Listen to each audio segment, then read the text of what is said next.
नमस्कार, बहुत स्वागत है आप सभी का न्यूज़ वन इंडिया में और मैं हूं आपके साथ श्वेता। चलिए शुरुआत करेंगे इस वक्त की तमाम बड़ी और अहम खबरों की ओर। प्रयागराज से बड़ी अपडेट। खनन माफिया हाजी इकबाल को इलाहाबाद हाई कोर्ट से बड़ा झटका लगा है। कुर्की की नोटिस को चुनौती देने वाली हाजी की जो याचिका थी उसको हाई कोर्ट की तरफ से खारिज कर दिया है।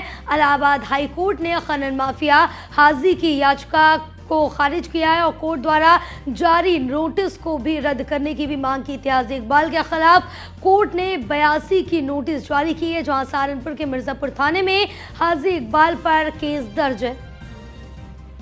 तो इस वक्त की बड़ी अपडेट आप तक पहुंचा रहे हैं, जहां आपको बताते चले कि हाजी इकबाल को इलाहाबाद हाई कोर्ट से बड़ा झटका लगा। इस वक्त की बड़ी अपडेट आप तक पहुंचा रहे हैं, क्योंकि अब जिस तरह से उनके तरफ से जो याचिका दायर की गई थी, इलाहाबाद हाई कोर्ट ने उस याचिका को खारिज कर दिया है। खनन माफिया हाजी इकबाल को इलाहाबाद हाई कोर्ट से ये बड़ा झटका लगा, जहां कुर्की की नोटिस को चुनौती देने वाली जो हाजी इकबाल की याचिका थी उसको इलाहाबाद हाई कोर्ट की तरफ से खारिज कर दिया गया। इसके साथ ही इलाहाबाद हाई कोर्ट ने खनन माफिया हाजी की याचिका को खारिज कर दिया, जिसपे कोर्ट द्वारा जारी नोटिस को भी रद्द करने की मांग की गई थी। हाजी इकबाल के खिलाफ कोर्ट ने 82 की नोटिस जारी कर दी, जहां सहारनपुर के मिर्जापुर थाने में हाजी इकबाल पर जो मामला है वो दर्ज है। हमारे पास हमारे सहयोगी विकास मिश्रा फोन लाइन पर जुड़े हुए हैं। विकास, क्या अपडेट मिल पा रही, क्योंकि अब हाजी इकबाल को इलाहाबाद हाई कोर्ट से बड़ा झटका लगा है? जी बिल्कुल, जिस तरीके से यूपी में माफियाओं की सूची में दूसरे नंबर पर पूर्व एमएलसी एवं खनन माफिया हाजी इकबाल की मुश्किलें कम होने का नाम नहीं ले रही। हाजी इकबाल लगातार पुलिस को जिस तरीके से उसकी तलाश थी, ऐसे में खनन माफिया हाजी इकबाल को इलाहाबाद हाई कोर्ट से बड़ा झटका लगा है। कुर्की की नोटिस को उसने इलाहाबाद हाई कोर्ट में चुनौती दी थी, उसको इलाहाबाद हाई कोर्ट ने खारिज कर दिया है और बताया जा रहा है कि कोर्ट द्वारा जारी नोटिस को रद्द करने की हाजी इकबाल के द्वारा मांग की गई थी। हालांकि हाजी इकबाल के खिलाफ कोर्ट ने 82 की नोटिस जारी की है। सहारनपुर के मिर्जापुर थाने में हाजी इकबाल पर केस दर्ज है। जी बिल्कुल विकास, लेकिन इस बीच अगर जाने तो 82 की जो नोटिस है उसमें क्या कुछ अहम रहता है जिससे हाजी इकबाल की जो मुश्किलें हैं वो भी बढ़ सकती हैं? देखिए, साफ तौर पर पुलिस के अनुसार यदि हाजी इकबाल 1 माह के भीतर कोर्ट में पेश नहीं हुआ तो 1 माह के बाद धारा 82 की कुर्की की कार्रवाई की जाती है। इससे पहले भी पुलिस द्वारा कई नोटिस हाजी इकबाल को कोठी पर चस्पा किए जा चुकी है। हालांकि आपको बता दूं कि हाजी इकबाल के खिलाफ दुष्कर्म, अवैध खनन, जानलेवा हमला, जमीन कब्जाने सहित विभिन्न आरोपों में करीब 38 से भी अधिक मामले विभिन्न थानों में दर्ज है। वह कई मामलों में वांछित चल रहा है, जिसे पुलिस अभी तक नहीं पकड़ नहीं सकी है। जी बिल्कुल, आप हमारे साथ विकास बने रहिए, आगे भी आपसे जानकारी लेते रहेंगे। तो ये अहम अपडेट आप तक पहुंचा रहे थे, जहां अब हाजी इकबाल की जो मुश्किलें हैं वो बढ़ती हुई नजर आ रही हैं।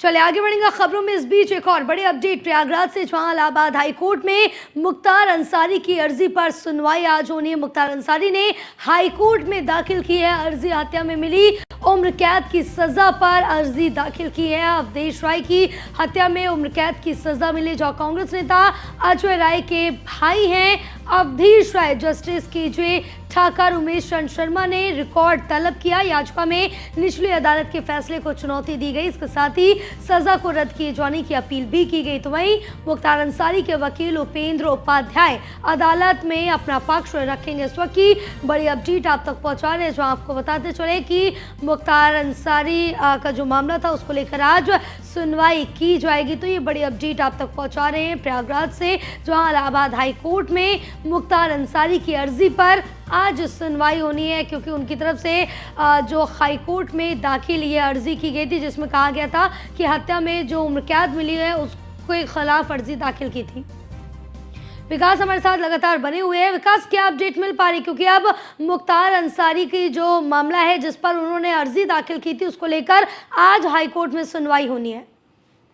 देखिए, साफ तौर पर इलाहाबाद हाई कोर्ट ने अवधेश राय हत्याकांड में मुख्तार अंसारी को मिली उम्र कैद की सजा के खिलाफ दायर अर्जी इससे पहले मंजूर कर ली थी और कांग्रेस नेता अजय राय के भाई अवधेश राय की हत्या में मुख्तार अंसारी को वाराणसी की विशेष अदालत ने उम्र कैद की सजा सुनाई थी। हाईकोर्ट ने मामले से संबंधित रिकॉर्ड निचली अदालत से पिछली सुनवाई में तलब कर लिया था। हालांकि आज जिस तरीके से 13 सितंबर को हाई कोर्ट में पूरे मामले की सुनवाई होगी, जस्टिस जेके ठाकुर और न्यायमूर्ति उमेश चंद्र शर्मा की खंडपीठ ने मुख्तार अंसारी के अधिवक्ता उपेंद्र उपाध्याय को सुनकर यह फैसला दिया था। हालांकि आपको बता दूं कि इस तरीके से लाहुरा बीर इलाके में अवधेश राय के घर से बाहर ही मारुति वैन से पहुंचे हमलावरों ने ऑटोमेटिक हथियारों से फायरिंग कर हत्या कर दी थी। इसके बाद लगातार जिस तरीके से पूरे मामले को लेकर वाराणसी की निचली अदालत में सुनवाई हुई थी एमपी एमएलए कोर्ट में, और उसके बाद अब आज इलाहाबाद हाई कोर्ट में सुनवाई होनी है। लेकिन आपको बता दूं कि जिस तरीके से पूरे प्रदेश में अधिवक्ताओं का एक लगातार स्ट्राइक चल रही है, उसको देखते हुए फिलहाल संभावना यही जताई जा रही है कि पूरे मामले पे आज सुनवाई नहीं हो सकती है, डेट आगे की मुकर्रर की जा सकती है, लेकिन यह इलाहाबाद हाई कोर्ट पर ही निर्भर करेगा। हालांकि इलाहाबाद हाई कोर्ट ने एक वर्चुअल जो हियरिंग होती है उसको लेकर एक नोटिस जारी किया था। ऐसे में देखने वाली बात होगी कि आज क्या इस पूरे मामले पे सुनवाई हो सकती है या नहीं। जी बिल्कुल, क्योंकि उनकी तरफ से जो नोटिस जारी किया गया था अपनी उम्र कैद को लेकर, उम्र कैद को खारिज करने को लेकर ये अर्जी दाखिल की गई थी, तो कहीं ना कहीं इसमें ये देखना भी दिलचस्प होगा कि आज राहत मिलती या फिर नहीं। फिलहाल तमाम जानकारी विकास साझा करने के लिए बहुत शुक्रिया आपका।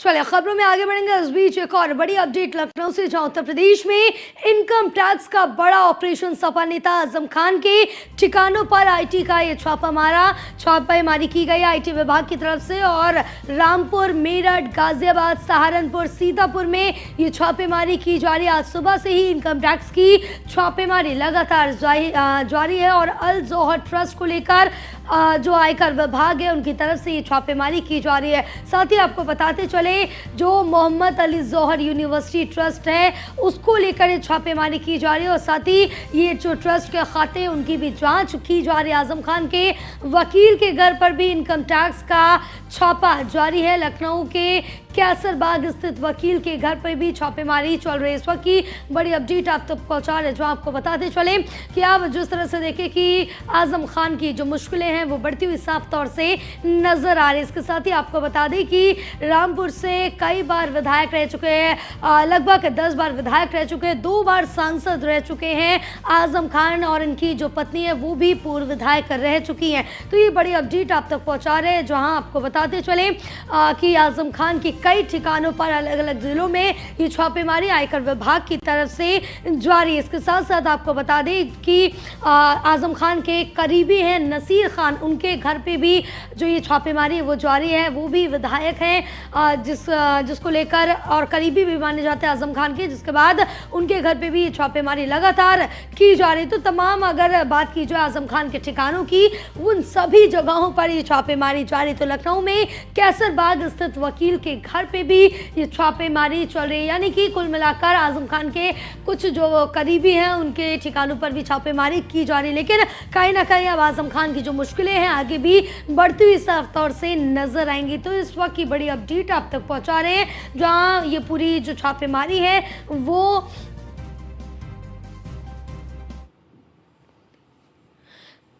तो आपको ये तस्वीरें हम लगातार दिखा रहे हैं न्यूज़ 1 इंडिया पे, और ये तस्वीरें जो है वो जो आजम खान के वकील हैं उनके घर की है, जहाँ पर आयकर विभाग की तरफ से छापेमारी जारी है। क्योंकि यहाँ पर अंदर जहाँ आयकर विभाग की टीम मौजूद है छापेमारी कर रही है, उसके साथ ही बाहर भी कड़ी सुरक्षा रखी गई है।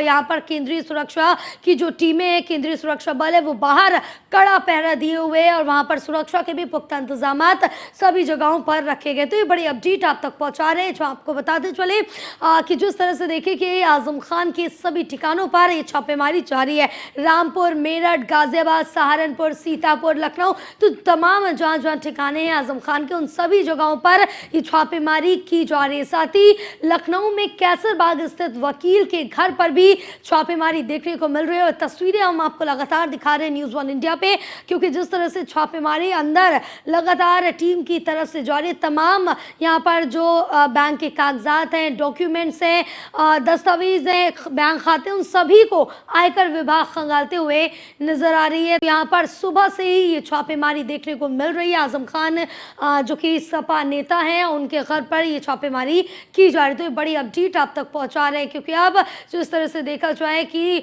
राजनीति का जाना माना चेहरा है, जो कि 10 बार सांसद 10 बार विधायक रह चुके हैं और 2 बार सांसद भी रह चुके हैं, साथ ही उनकी पत्नी भी पूर्व विधायक रह चुकी हैं, फातिमा। तो ये बड़ी अपडेट आप तक पहुंचा रहे हैं, जहां आजम खान के ठिकानों पर सुबह से ही छापेमारी देखने को मिल रही है और ये छापेमारी अल जौहर ट्रस्ट यूनिवर्सिटी को लेकर की जा रही है।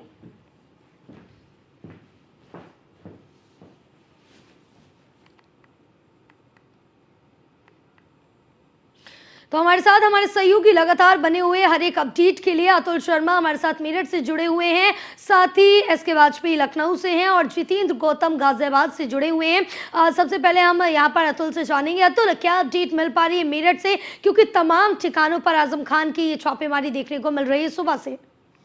देखिए जय, जिस तरह से आज सुबह से ही आजम खां के जो ठिकाने हैं उन पर छापेमारी चल रही है। अगर तकरीबन बात की जाए तो आधे दर्जन से ज्यादा ऐसे ठिकाने हैं जहां पर छापेमारी चल रही है। आयकर विभाग की छापेमारी है। सवाल ये खड़ा होता है कि जिस तरह से जो यूनिवर्सिटी है उसको लेकर के ये छापेमारी चल रही है, उन सभी कागजातों को खंगाला जा रहा है, बैंक अकाउंटों को खंगाला जा रहा है। और सवाल ये है कि जिस तरह से सुबह से ही आयकर विभाग की छापेमारी चल रही है, कहीं ना कहीं जो आजम खां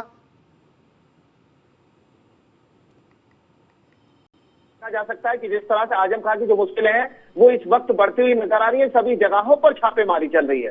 बिल्कुल, एसके वाजपेयी भी लखनऊ से हमारे साथ बने हुए हैं। एसके, लखनऊ से क्या अपडेट मिल पा रही है, क्योंकि वहां पर भी कई ठिकानों पर छापेमारी आजम खान की जा रही है? बिल्कुल निश्चित तौर पर, क्योंकि अगर हम देखें तो आजम खान का जो अल जौहर ट्रस्ट है, जिसके जरिए उनकी यूनिवर्सिटी संचालित होती थी, उस ट्रस्ट में बड़े पैमाने पर फंडिंग हुई थी।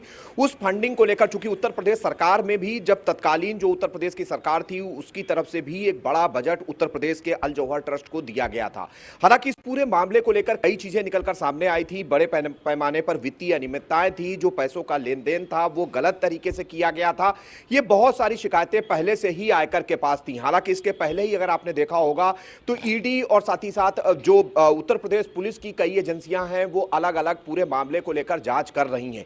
हालांकि अब आयकर की टीम भी पूरे प्रदेश के अलग अलग जिलों में छापेमारी कर रही, जिसमें राजधानी लखनऊ के भी कैसरबाग इलाके में जो आजम खान के वकील हैं, इसके आपके पास दोबारा आएंगे, जानकारी लेंगे, लेकिन हमारे साथ बीजेपी के सांसद लक्ष्मीकांत जी जुड़े हुए हैं। लक्ष्मीकांत जी, न्यूज़ 1 इंडिया पे बहुत स्वागत है आपका, क्योंकि अब जिस तरह से देखा जाए कि यहाँ पर आजम खान की जो मुश्किलें हैं लगातार बढ़ती हुई नजर आ रही हैं, क्योंकि अब सुबह से ही आयकर विभाग की तरफ से लगातार छापेमारी जारी अलग अलग ठिकानों पर आजम खान के।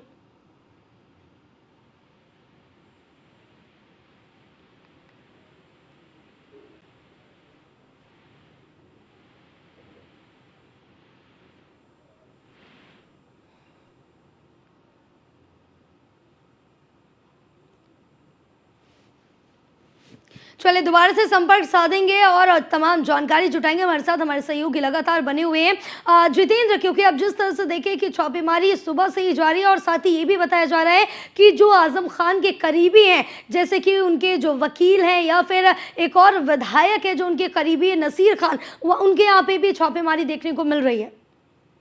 जी बिल्कुल, देखिए गाजियाबाद में सुबह से छापेमारी चल रही है और जिस तरह से छापेमारी चल रही है अंदाजा लगाया जा सकता है कि ये छापेमारी हो सकता है कि आज के बाद कल भी ये देखने को मिले। तो तमाम ऐसी चीजें हैं जिससे आजम खां की जो मुश्किलें हैं वो लगातार बढ़ती नजर आ रही हैं। और कहीं ना कहीं जिस तरह की जब विधानसभा चुनाव थे तो उनके बेटे ने जो संपत्ति का ब्यौरा दिया था विधानसभा चुनाव के दौरान, उसको लेकर ये छापेमारी की जा रही है, क्योंकि उसमें जो ट्रस्ट बिल्कुल आपके पास जितेंद्र दोबारा आएंगे, लेकिन हमारे साथ राज्यसभा सांसद जुड़े हुए हैं लक्ष्मीकांत वाजपेयी जी। लक्ष्मीकांत जी, बहुत स्वागत है आपका न्यूज़ 1 इंडिया पे, क्योंकि आप जिस तरह से देखिए कि सपा नेता आजम खान के कई ठिकानों पर ये छापेमारी की जा रही है और सुबह से ही आयकर विभाग की टीम की तरफ से छापेमारी जारी है, तो किस तरह से इसको आप देखते हैं?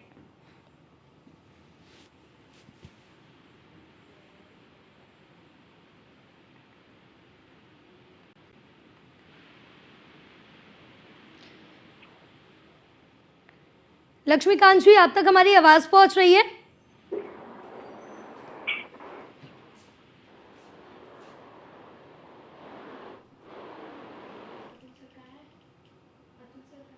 चलिए दोबारा से संपर्क साधेंगे, लेकिन इस बीच ये बड़ी अपडेट आप तक पहुंचा रहे हैं, जो आपको बताते चले कि अब आयकर विभाग की तरफ से आजम खान के कई ठिकानों पर छापेमारी सुबह से ही जारी है। हमारे साथ राज्यसभा सांसद बीजेपी के डॉक्टर लक्ष्मीकांत वाजपेयी जी जुड़े हुए हैं। लक्ष्मीकांत जी, क्योंकि जिस तरह से देखें कि अब आजम खान के कई ठिकानों पर अलग अलग जिलों में ये छापेमारी देखने को मिल रही है और सुबह से ही आयकर विभाग की तरफ से छापेमारी जारी, किस तरह से देखते हैं आप इसको?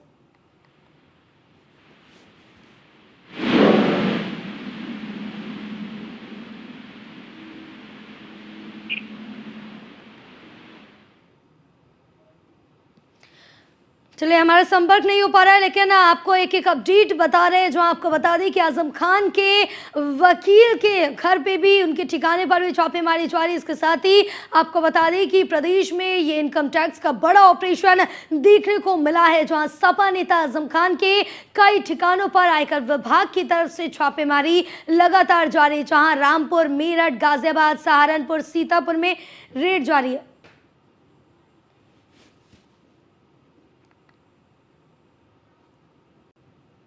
आगे बढ़ेंगे, उस बीच एक और बड़ी अपडेट आप तक पहुंचा रहे हैं, जो आपको बताते चले इस वक्त की बड़ी खबर, जहां सीतापुर में रीजेंसी स्कूल पर आईटी की छापेमारी। रीजेंसी स्कूल के मालिक एमएफ जैदी से ये पूछताछ भी की गई। इस वक्त की बड़ी अपडेट आप तक पहुंचा रहे हैं, जो आपको बता दें आजम खान ट्रस्ट से जुड़े होने पर ये पूछताछ की जा रही। इनकम टैक्स की टीम में सीतापुर में सुबह से ही जमीन पर है। इस वक्त की बड़ी अपडेट, जहां ये आईटी विभाग की तरफ से बड़ी कार्रवाई जमीनी स्तर पर देखने को मिल रही है। तो इस वक्त की बड़ी अपडेट आप तक पहुंचा रहे, क्योंकि अब जहां एक तरफ आजम खान के कई ठिकानों पर छापेमारी की जा रही है, तो वहीं सीतापुर में रीजेंसी स्कूल पर भी आईटी की छापेमारी जा रही है। हमारे साथ सहयोगी लगातार बने हुए एक एक अपडेट आप तक पहुंचा रहे हैं, क्योंकि सबसे पहले हम अतुल के पास आएंगे। अतुल, क्योंकि आप जिस तरह से देखें, एक तरफ जहां आजम खान के कई ठिकानों पर छापेमारी की जा रही, तो दूसरी तरफ सीतापुर में भी रीजेंसी स्कूल पर आईटी की छापेमारी पड़ी है और वहां पर जो स्कूल के मालिक है एमएफ जैदी, उनसे भी इस पूरे मामले को लेकर पूछताछ हो रही है। देखिए जय, जिस तरह से सुबह से ही अगर बात की जाए, आजम खां के सभी ठिकानों पर छापेमारी चल रही है। राजनीतिक इतिहास की बात की जाए तो आजम खां का पुराना राजनीतिक इतिहास है, 10 बार विधायक रह चुके हैं। परिवार की अगर बात की जाए, बेटे की बात की जाए, धर्म पत्नी की बात की जाए, तो सभी राजनीति से ताल्लुक रखते हैं। और उसी बीच अगर बात की जाए, जिस तरह से आयकर विभाग की छापेमारी चल रही है, एक यूनिवर्सिटी को लेकर के ये छापेमारी है सभी जगहों में। पश्चिम यूपी की बात की जाए, उत्तर प्रदेश की बात की जाए, 6 जगहों से ज्यादा पर ये छापेमारी चल रही है। मेरठ की बात हो, पश्चिम यूपी की बात की जाए तो मेरठ गाजियाबाद में छापेमारी है। सहारनपुर की बात की जाए, सीतापुर की बात की जाए, लखनऊ की बात की जाए, तो सभी जगहों पर छापेमारी चल रही है। उन सभी दस्तावेजों को आईटी खंगालने में जुटा हुआ है कि जो कहीं ना कहीं देखा जाए तो अभी जो आय से संबंधित है, और कहीं ना कहीं देखा जाए उन बैंक अकाउंटों की डिटेल ली जा रही है जो इनसे जुड़े हुए लोग हैं, वकील हो चाहे या फिर जो संपर्की हो या करीबी हो, सभी के यहाँ पर छापेमारी की जा रही है। कहीं ना कहीं देखा जाए तो आईटी आयकर विभाग का जो सूत्र है वो बताते हैं कि कहीं ना कहीं बड़ा गड़बड़ झाला देखने को मिल रही थी, जिसको लेकर के आजम खां की जो मुश्किलें हैं, परिवार की मुश्किलें हैं, वो बढ़ती हुई नजर आ रही है। लगातार देखा जाए तो मुश्किलें थमने का नाम नहीं ले रही हैं। उत्तर प्रदेश के अंदर अगर राजनीति की बात की जाए तो आजम खां एक बड़ा चेहरा कहा जाता है, बड़े रसूखदार व्यक्ति माने जाते हैं। और उसके बाद विपक्ष की बात की जाए तो विपक्ष में बड़े कद्दावर नेता है। उसके बाद बावजूद देखा जाए तो लगातार आजम खां हेट स्पीच का मामला हो, विवादित बयान का मामला हो, सभी में बढ़ चढ़ के हिस्सा लेते हैं। तो कहीं ना कहीं देखा जाए तो आईटी विभाग की रेड जिस तरह से सुबह से ही चल रही है, आजम खां की जो मुश्किलें हैं वो बढ़ती हुई नजर आ रही है। और सवाल यह है कि जिस तरह से दिन निकलते ही आयकर विभाग की टीम सभी जगहों पर, अलग अलग जगहों पर जो आजम खां के ठिकाने हैं उन पर रेड करती है। फिलहाल अगर क्षेत्रीय पुलिस की बात की जाए, लोकल पुलिस की बात की जाए, तो किसी को सूचना नहीं है। अलग अलग जगहों की अगर बात की जाए तो सभी जगह पर छापेमारी चल रही है, लेकिन अभी इन जगहों का पता नहीं कितने दिन तक, कब तक ये छापेमारी चलेगी, क्या क्या आयकर विभाग की टीम क्या क्या सबूत इकट्ठे करती है, क्या कार्रवाई होनी है, अब ये जानना होगा कि इस तरह से जो आयकर विभाग की टीम है वो क्या इकट्ठा करती है, जो बैंक खाते हैं उनसे क्या मिल पाता है। इन सभी चीजों पर आयकर विभाग की अभी छापेमारी चल रही है। बिल्कुल, क्योंकि इसके जिस तरह से देखें कि आयकर विभाग की तरफ से सुबह से ही ये छापेमारी देखने को मिल रही है। और अगर बात की जाए आजम खान के राजनीतिक करियर की, तो वो भी काफ़ी उत्तम रहा है, क्योंकि यहाँ पर 10 बार विधायक रह चुके हैं, 2 बार सांसद रह चुके हैं। जो उनकी पत्नी फातिमा है वो भी पूर्व विधायक रह चुकी हैं, तो कहीं ना कहीं एक जाना माना चेहरा है। बिल्कुल निश्चित तौर पर आजम खान समाजवादी पार्टी के बड़े नेता हैं। सीधे तौर पर देखें, चाहे 10 बार विधायक के तौर पर उत्तर प्रदेश सरकार के कई बार मंत्री रहे, 2 बार सांसद, उनकी फातिमा तंजीम फातिमा भी विधायक रह चुकी हैं, उसके अलावा उनके बेटे अब्दुल्ला आजम भी विधायक रह चुके हैं। तो सीधे तौर पर हम देखें तो पूरा परिवार कहीं न कहीं राजनीति से जुड़ा हुआ है और अल जौहर ट्रस्ट को लेकर लगातार सवाल उठे थे। हालांकि उत्तर प्रदेश में 2012 से 2017 के दौरान जब समाजवादी पार्टी की सरकार थी, उस दौरान वो उत्तर प्रदेश के नगर विकास समेत 6 विभागों के मंत्री हुआ करते थे। उसी दौरान उन्होंने अल जौहर ट्रस्ट बनाया था, जिसके जरिए से उन्होंने एक पूरे विश्वविद्यालय की नींव रखी थी। हालांकि इसको उत्तर प्रदेश सरकार ने बड़ी फंडिंग की थी और सबसे बड़ी बात यह है कि उत्तर प्रदेश के जो दूसरे विश्वविद्यालय हैं उनका कुलाधिपति राज्यपाल होता है, लेकिन जो अल जौहर ट्रस्ट के जरिए विश्वविद्यालय बनाया गया उसके कुलाधिपति भी आजम खान स्वयं थे। क्योंकि इस तरीके से चीजों को तत्कालीन सरकार के दौरान अनुमति लेकर किया गया था कि सब कुछ आजम खान और उनके परिवार के कब्जे में रहे। हालांकि जब सरकार बदली तो पूरे मामले की जांच हुई और लगातार आजम खान की मुश्किलें बढ़ती जा रही हैं। 52 से ज्यादा मुकदमे आजम खान पर दर्ज हैं, जिसमें ज्यादातर मुकदमे अल जौहर ट्रस्ट और उनके विश्वविद्यालय से जुड़े हुए हैं।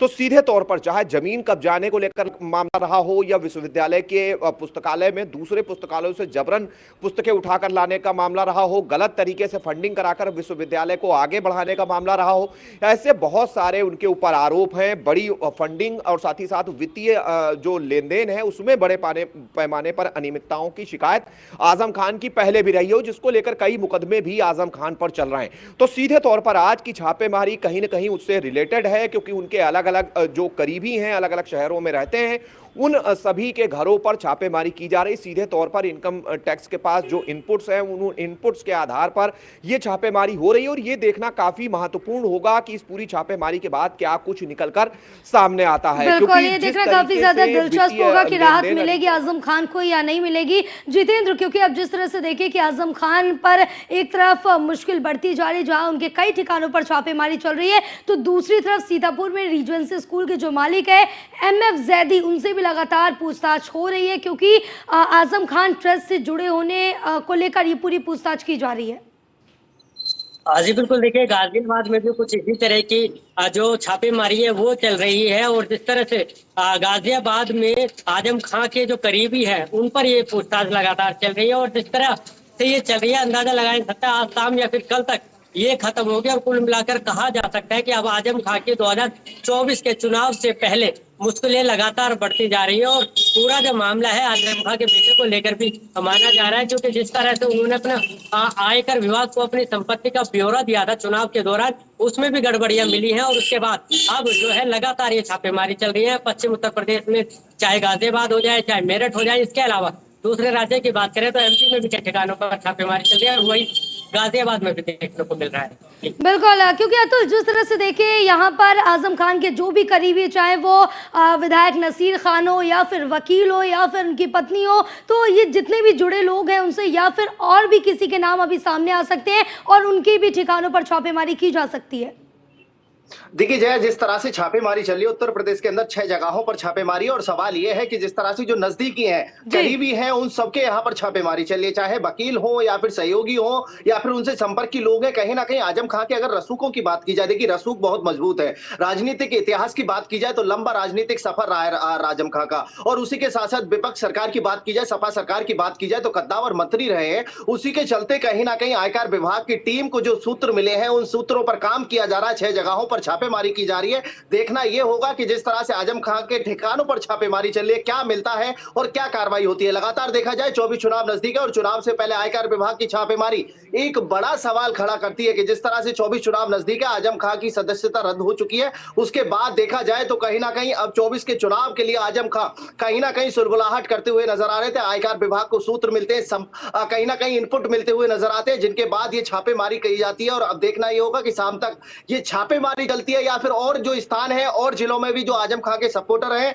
जो सहयोगी हैं या संपर्की हैं, क्या उनके घर भी आयकर विभाग की छापेमारी की जो प्रक्रिया है वो बढ़ती हुई नजर आएगी। अभी फिलहाल की बात की जाए ऑफिशियल तौर पर अभी कोई इस बात की पुष्टि नहीं की जा रही है कि छापेमारी कहां चल रही है, किस जगह चल रही है, लेकिन जो सूत्र बताते हैं मेरठ में जो छापेमारी चल रही है, देखिए आधिकारिक तौर की बात की जाए, आला अधिकारियों की बात की जाए तो किसी भी तरह से IT डिपार्टमेंट ने मेरठ पुलिस को कोई सूचना नहीं दी है, ना किसी फोर्स की उपलब्धि मांगी है। लेकिन उसके साथ साथ देखा जाए तो IT खाद्य विभाग की टीम की जो छापेमारी है वो मेरठ में लगातार चल रही है। सुबह 7 बजे से ये छापेमारी चल रही है। पश्चिम यूपी की बात की जाए, मेरठ, गाजियाबाद और बिल्कुल, रामपुर की इन बात तमाम की जाए, जगहों पर लगातार छापेमारी देखने को मिल रही है और कहीं ना कहीं आजम खान की जो मुश्किलें हैं वो भी बढ़ती हुई नजर आ रही है। फिलहाल अब देखना होगा कि कितने लंबे समय तक ये छापेमारी चलती है। फिलहाल आप सभी का तमाम जानकारी साझा करने के लिए बहुत शुक्रिया। इस बुलेटिन में बस इतना ही। आप देखते रहिए न्यूज़ 1 इंडिया। नमस्कार।